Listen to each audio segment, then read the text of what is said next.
Hello friends, welcome back to YouTube channel economics आसान है guys. आज हम स्टैटिस्टिक्स फॉर इकोनॉमिक्स का chapter number 1 economics and introduction को ही कंटिन्यू कर रहे हैं। अगर गाइस आपने हमें अब तक फॉलो नहीं करा तो फॉलो कर सकते हो Instagram, Facebook, Telegram, x, WhatsApp पर। इनका लिंक मैं डिस्क्रिप्शन में दे दूंगी। गाइस इससे पहले हम डिस्कस कर चुके हैं कि इकोनॉमिक्स क्या है, इकोनॉमिक्स की डेफिनेशंस क्या है। आज हम डिटेल में डिस्कस करेंगे कि economic and non economic activities क्या होती हैं। तो स्टार्ट करते हैं आज की क्लास। बात करें ह्यूमन की, तो ह्यूमन जो है वो दो तरीके की एक्टिविटीज परफॉर्म करता है टू सेटिस्फाई देयर नीड्स। अब वो इकोनॉमिक भी हो सकती है और नॉन इकोनॉमिक भी हो सकती है। तो इकोनॉमिक एक्टिविटीज और नॉन इकोनॉमिक एक्टिविटीज क्या होती है डिटेल में देखते हैं। Economic and non economic activities, सबसे पहले हम बात करेंगे इकोनॉमिक एक्टिविटीज की। इकोनॉमिक एक्टिविटीज वो एक्टिविटीज होती हैं जिसको हम परफॉर्म करते हैं टू अर्न अ लिविंग। पैसा कमाने के लिए जो एक्टिविटीज परफॉर्म करी जाए वो हमारी इकोनॉमिक एक्टिविटीज कहलाती है। तो हमारी तीन जो है मेन इकोनॉमिक एक्टिविटीज है। सबसे पहले हम डिस्कस करेंगे कंजम्पशन को। कंजम्पशन कौन करता है? कंज्यूमर करता है। क्यों करता है? To satisfy their need. तो कंज्यूमर गुड्स एंड सर्विसेज का कंजम्पशन करता है अपनी नीड को सेटिस्फाई करने के लिए। Example, eating of bread, drinking of milk, wearing watches. तो ये सारे एग्जांपल किसके हैं? कंजम्पशन के हैं। ठीक है। देन आता है हमारा सेकंड प्रोडक्शन। प्रोडक्शन कौन करता है? प्रोड्यूसर करता है। क्यों करता है? प्रॉफिट अर्न करने के लिए। तो रॉ मटेरियल को कन्वर्ट करता है प्रोड्यूसर किसमें? फिनिश गुड में। प्रोड्यूस करता है goods and services to satisfy the need of consumer. अब जब भी किसी भी चीज का प्रोडक्शन करना होता है ना, तो चार फैक्टर्स ऑफ प्रोडक्शन की नीड होती है: land, labour, capital and manure. तो प्रोड्यूसर इन चारों फैक्टर्स ऑफ प्रोडक्शन का यूज करके क्या करता है? प्रोडक्शन करता है।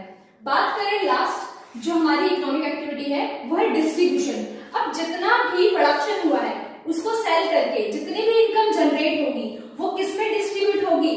फैक्टर्स ऑफ प्रोडक्शन में।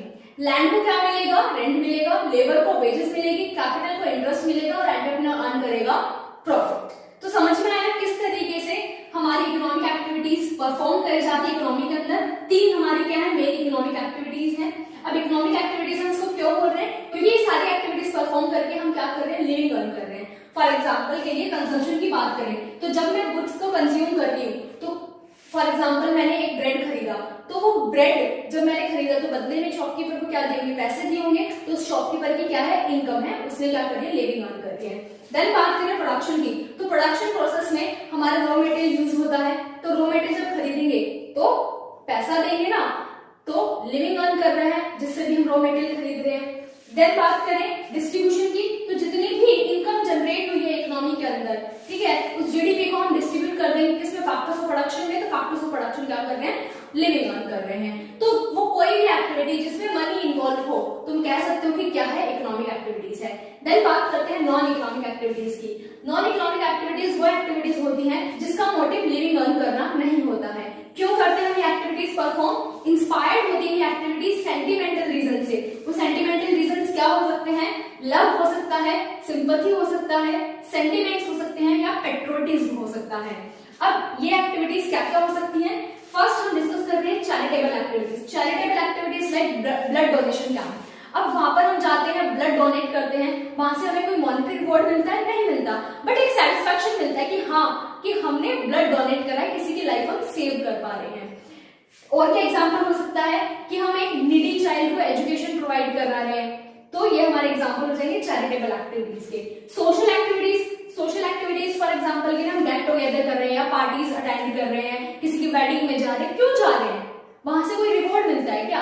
हम इसलिए जा रहे हैं कि भाई उस पर्सन के साथ कोई हमारा रिलेशन है, कोई सेंटिमेंट जुड़ा हुआ है। ठीक है।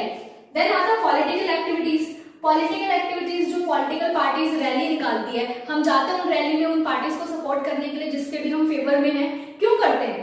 कि भाई हमारा उनसे कोई सेंटिमेंटल रीजन है या हम चाहते हैं कि वो पॉलिटिकल पार्टी जीते क्योंकि वो अच्छे से काम करती है।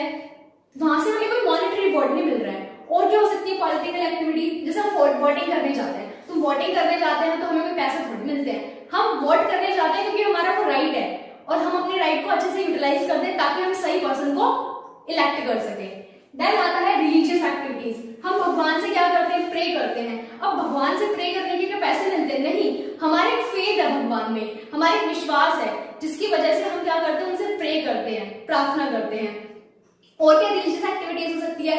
मान लो मैं कोई रिलीजियस बुक पढ़ रही हूँ, भगवत गीता पढ़ रही हूँ, तो ये सारे एग्जाम्पल हमारे क्या हो जाएंगे? Non economic activities. मतलब यहाँ पर हमारा कोई भी मोटिव नहीं है प्रॉफिट अर्न करने का, इनकम अर्न करने का। समझ में आया? एक और एग्जांपल दे देती हूं मैं कि फॉर एग्जांपल के लिए कि एक टीचर है, स्कूल में पढ़ा रही है तो इकोनॉमिक एक्टिविटीज, ठीक है। अगर घर में अपने बच्चे को पढ़ा रही है तो क्या होगा? Non economic activities. मान लो एक शेफ है, अगर वो होटल में काम कर रहा है तो इकोनॉमिक एक्टिविटी, बट अगर घर में खाना बना रहा है तो नॉन इकोनॉमिक एक्टिविटीज। तो बहुत अच्छे से क्लियर हो गया होगा economic and non economic activities क्या होती है। तो कैसे तुम आइडेंटिफाई करोगे कि कौन सी एक्टिविटी इकोनॉमिक है कौन सी नॉन इकोनॉमिक? तो देखो, अगर कहीं से भी पैसा इन्वॉल्व है ना उसमें कि अर्निंग हो रही है तो हम कहेंगे वो इकोनॉमिक है, अदरवाइज क्या होगी? नॉन इकोनॉमिक एक्टिविटीज होगी। इससे रिलेटेड कुछ क्वेश्चंस मैं पोस्ट कर दूंगी तो उसको ट्राई जरूर करना, आपकी अंडरस्टैंडिंग लेवल जो है वो इंक्रीज होगा। सो गाइस, आज के लिए इतना ही, मिलते हैं नेक्स्ट क्लास में। Thank you.